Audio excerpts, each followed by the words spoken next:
आप सभी को मेरा नमस्कार। मैं Mahendra Singh, assistant professor, government PG college Pratapgarh. आज हम चर्चा करने जा रहे हैं ऑडिट विषय पर।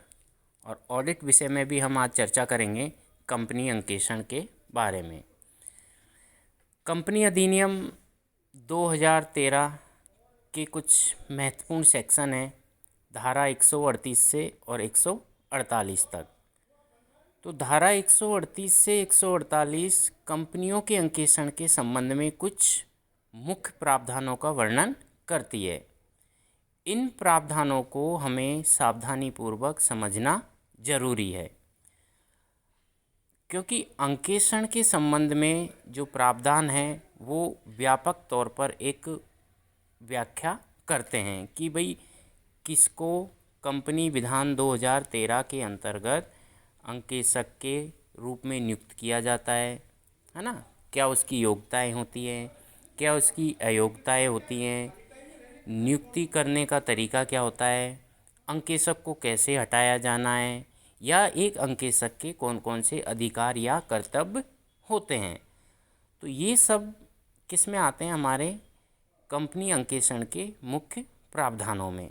तो आज के इस वीडियो में हम यही चर्चा करने जा रहे हैं कि कौन से सेक्शन में हमें क्या प्रावधान दे रखा है।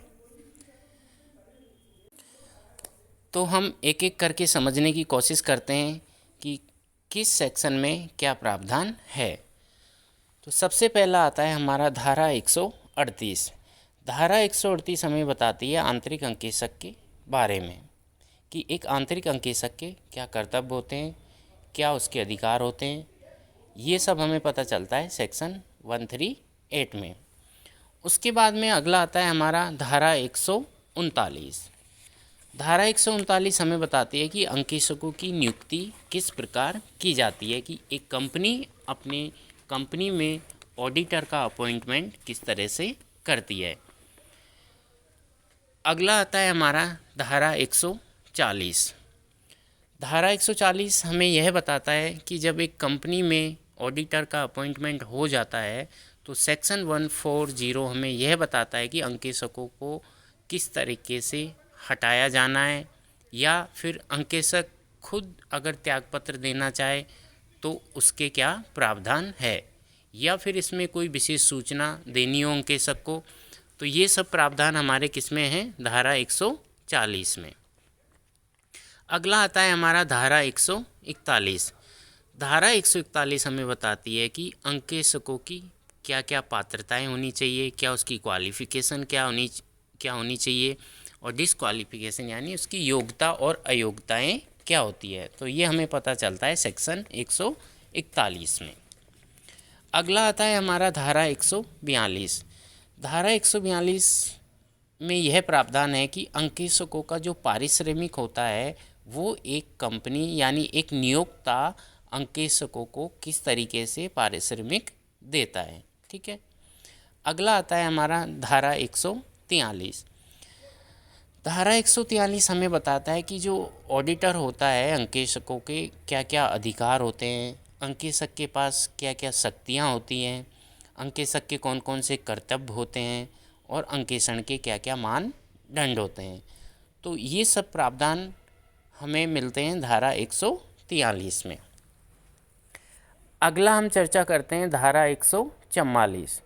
धारा 144 हमें बताती है कि अंकेक्षकों द्वारा प्रदत्त कुछ सेवाओं की मनाही, यानी सेक्शन 144 हमें यह बताता है कि कुछ ऐसे प्रावधान है जो कि एक अंकेक्षक ऑडिट करते समय नहीं कर सकता। नेक्स्ट आता है हमारा धारा 145। सेक्शन 145 हमें यह बताता है कि अंकेक्षकों को अंकेक्षण रिपोर्ट पर हस्ताक्षर करना, कि एक ऑडिटर अपनी रिपोर्ट पर कैसे अपने हस्ताक्षर करेगा और वह उस रिपोर्ट को कैसे सबमिट करेगा। यह प्रावधान हमें मिलता है धारा 145 में। अगला आता है हमारा धारा 146। धारा 146 में यह प्रावधान है कि अंकेक्षक द्वारा साधारण सभा में उपस्थित होना। ठीक है। नेक्स्ट आता है हमारा सेक्शन 143 यानी धारा 147। धारा 147 में यह प्रावधान है कि उल्लंघन के लिए दंड, यानी अगर कोई ऑडिटर ऑडिट करते समय अपने नियमों या प्रावधानों का उल्लंघन करता है तो उसके लिए क्या दंड है क्या जुर्माना है। तो यह सब प्रावधान किस में है, सेक्शन 147 में। लास्ट हमारा आता है धारा 148। धारा 148 हमें बताती है कि कुछ कंपनियों की दशा में केंद्र सरकार द्वारा लागत की मदों का अंकेक्षण निर्दिष्ट करना। जो सेंट्रल गवर्नमेंट होती है, जो उनकी जो कॉस्ट होती है, उनकी मदों की हम किस तरह से ऑडिट करेंगे। ठीक है, तो आज के इस वीडियो में हमने मोटे मोटे रूप में यह समझने की कोशिश की है कि अंकेक्षण, कंपनी अंकेक्षण से संबंधित हमारे मुख्य कौन कौन से प्रावधान थे। आने वाले वीडियो में हम चर्चा करेंगे इन सभी धाराओं का विस्तृत रूप से। जैसे सेक्शन 138 आंतरिक अंकेक्षण है, आंतरिक अंकेक्षक के बारे में हम विस्तार से पढ़ेंगे। उसके बाद में धारा 139, तो अंकेक्षकों की नियुक्ति कैसे करते हैं, अगर कोई अंकेक्षक पहली बार नियुक्त हो रहा है तो उसकी नियुक्ति कैसे करते हैं। ठीक है, धन्यवाद।